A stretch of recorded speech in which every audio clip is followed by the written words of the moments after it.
can you explain then how your system works? Because it's not a case of actually buying actual gold and silver as such, is it? To have it in your hand, you know. Well, you can do that. You can, yeah, Oh, you can. right. You can do that. Yeah, there's lots of different ways, and this might sound not obvious initially, but there's lots of ways of buying metals. You can kind of trade metals. You can buy a kind of gold certificate. We don't really like any of that for ourselves. We want the physical metal that we can hold in our hand if we want to. We want to know the exact serial bar numbers of the metal that we own. Oh, right. Yeah, and we kind of just want to get away from banks and the whole way of working, the banks, the way that banks work. So the reason that we don't have it in our hand is because there's some advantages of having it in storage if it's done the right way. And at this point, we're getting to finer detail, and it's preference. We get some people that ring us up or email us and say, I want this bar of gold and I'm burying it in the garden. Fine. It's not for us to say that's the wrong way of doing it. It's preference. Again, we tell you why we do what we do and how we do it.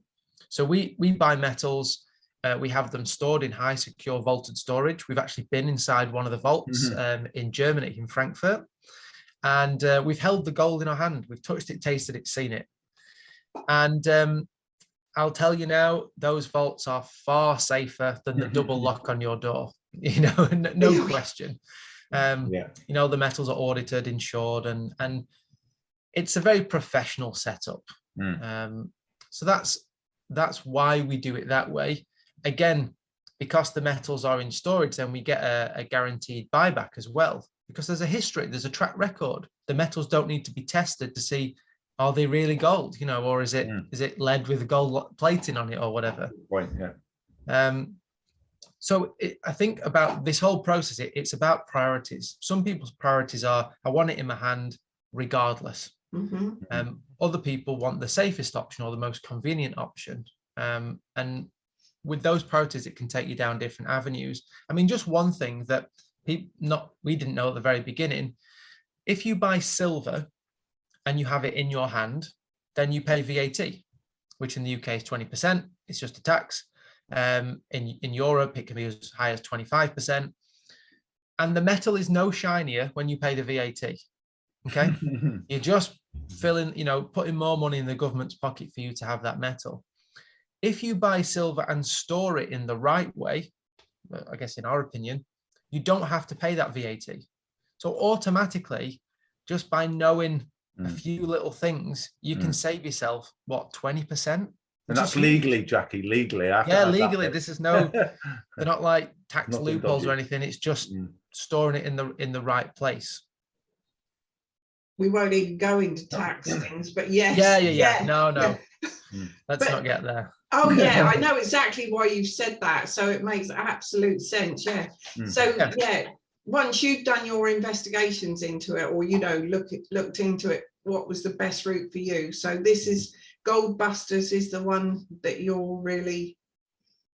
Well, Gold Busters is people can contact us at Gold Busters, and we don't actually sell metals ourselves. We show you how we buy them and how we have been buying them for the last 6 or 7 years.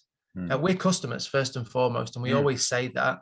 I think that's important as well, that people know that, because it's very easy to say, hey, you should do this with your money. We never say that. It would actually be easier. People want to be told what to do a lot of the time, but we say, this is what we do. This is the company we use and how we go about it. And if you want to do the same, great. If not, no problem. Well, that's why we set up a Telegram channel, wasn't it, Adam? Because many of our customers, they're just used to being told what to do, and they want to be told what to do. But obviously, we won't do that. We don't believe in it, and we wouldn't do it anyway. We can't. So the next best thing is we say to them, look, okay, if you jump on our Telegram channel, we'll just tell you what we're doing. Yeah. At least we can share with people what we do, and they can get in touch with us. And people always ask us for advice still, but we'll always just tell them our thoughts. We'll never tell them what to do or advise them, but we'll always just say, well, you know, again, it's just show them what we do. It really is that simple. But yeah,